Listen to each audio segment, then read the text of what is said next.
Las lecturas del día de hoy nos hablan de la virtud de la confianza en Dios y de nuestro deber de evangelizar. En el Evangelio hemos escuchado el relato del envío de los 72 discípulos. Jesús envía a los 72, requiere de sus discípulos una confianza absoluta en el poder de Dios.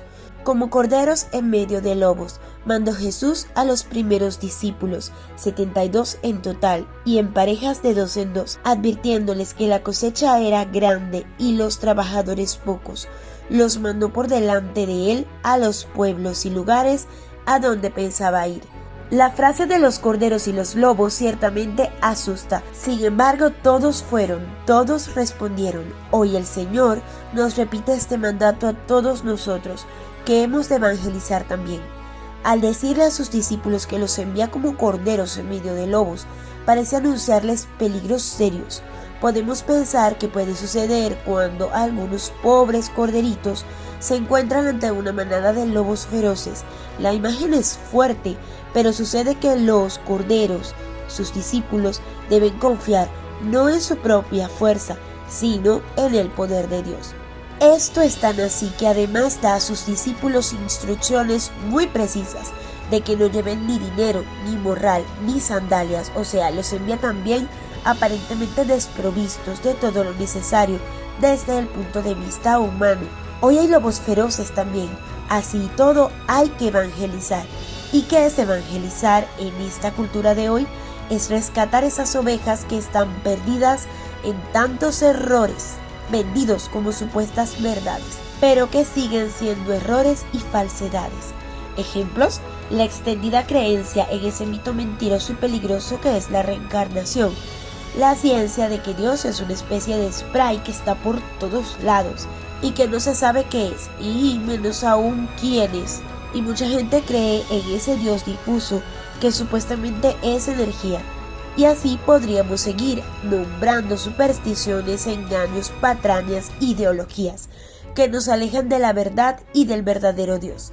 Estos son errores contra la fe y contra la moral. ¿En qué situación estamos?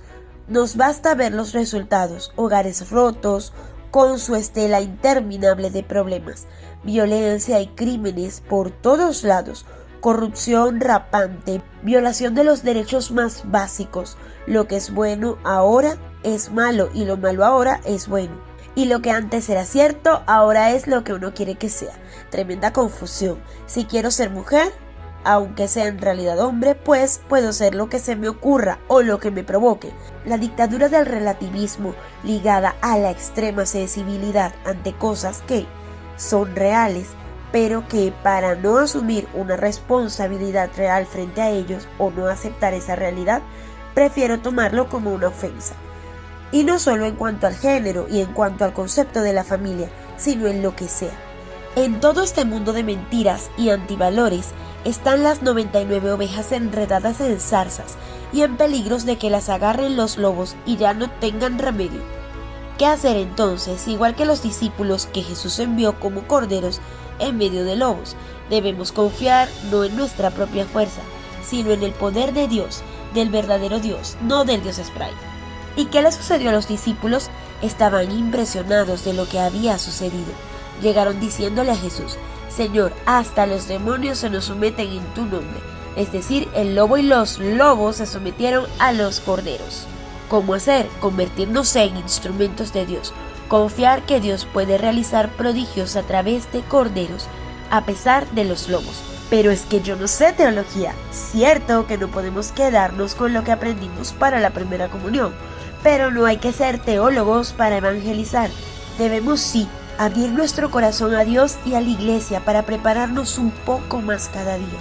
No solamente en nuestro intelecto, sino sobre todo bajarlo al corazón y a la vida, leyendo la Sagrada Escritura, el Catecismo de la Iglesia Católica, libros, revistas y sitios web aprobados por la Iglesia, ricos en formación católica, pues hay que estar preparados y firmes en la verdad de nuestra fe, que es Cristo.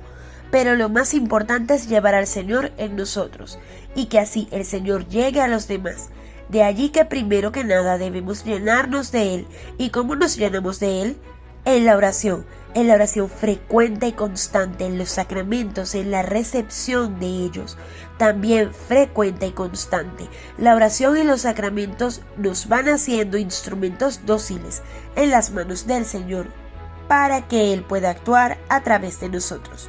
Es que el apóstol siempre tiene la tentación de creer que el trabajo de evangelizar, la misión de convertir almas, llevando la palabra de Dios a los demás, es obra o logro de él mismo, olvidándose de que es solo instrumento de Dios, pues es Dios mismo quien actúa en él, a través de él, para hacer su labor en medio del mundo.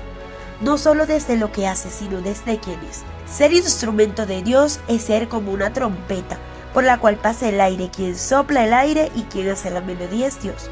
Nosotros nos disponemos para crear una hermosa melodía con Él. Debemos tener esto presente. Evangelizar no es proyectarnos a nosotros mismos ni a nuestras heridas y, por qué no, tampoco a nuestras metas personales. Es dejar que sea Dios quien lo haga. No es dejar de soñar, es soñar con Dios. No es no asumir nuestras heridas, es que Dios sea quien las sane. No es no tener metas, pero que ellas no sean más grandes que Dios, sino que toda nuestra vida descanse en su plan de amor. Evangelizar no es ni siquiera llevar nosotros al Señor, es sobre todo llevar al Señor en nosotros. Los discípulos regresaron de su misión llenos de alegría. Lo que más les entusiasmó era que los demonios se les sometían al nombre de Jesús. El Señor les aclara: es cierto que les di poder para vencer toda la fuerza del enemigo, y nada les podrá hacer daño, pero no se alegren de que los demonios se les someten, alégrense más bien de que sus nombres están escritos en el cielo. Es decir, lo importante no es el triunfo en la evangelización, aunque puede haber éxitos visibles y comprobables, alegrías en el Señor, los cuales recordaremos siempre, no por nuestros méritos, sino por lo que Dios ha hecho en nosotros. Lo verdaderamente importante es nuestra salvación, que también es obra de Dios, y Él la realiza si nosotros aprovechamos todas las gracias que nos da para ello a lo largo de nuestra vida.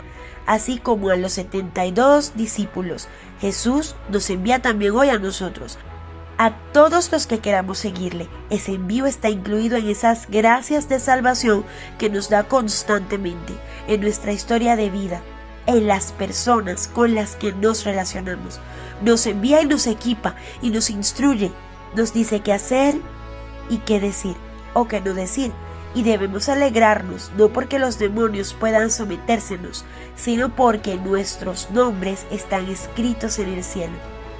¿Y qué significa que nuestros nombres están escritos en el cielo? Significa que Dios quiere que todos los seres humanos nos salvemos, llegando al conocimiento de la verdad. Significa que nuestro camino de santidad está trazado por el paso de Cristo en nuestra vida. Pero recordando siempre, no hay evangelización si no hay vida en Dios. La evangelización, aunque nos preparemos para esta con los conocimientos adecuados, se basa en tener confianza en Dios y no en confiar en nosotros mismos. ¿Cómo vamos a confiar en nosotros mismos si nos dice el Señor que vamos como corderos en medio de lobos? Paz y bien.